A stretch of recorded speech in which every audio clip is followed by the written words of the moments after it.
नमस्तेऽस्तु महामाये श्रीपीठे सुरपूजिते शङ्खचक्रगदाहस्ते महालक्ष्मी नमोऽस्तु ते नमस्ते गरुडारूढे डोलासुरभयङ्करी सर्वपापहरे देवी महालक्ष्मी नमोऽस्तु ते सर्वज्ञे सर्ववरदे सर्वदुष्टभयङ्करी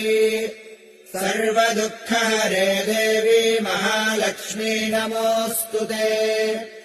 सिद्धिबुद्धिप्रदे देवी भुक्तिमुक्तिप्रदायिनी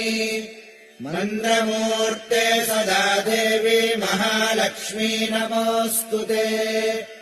आद्यन्तरहिते देवी आदिशक्तिमहेश्वरी योगज्ञेयो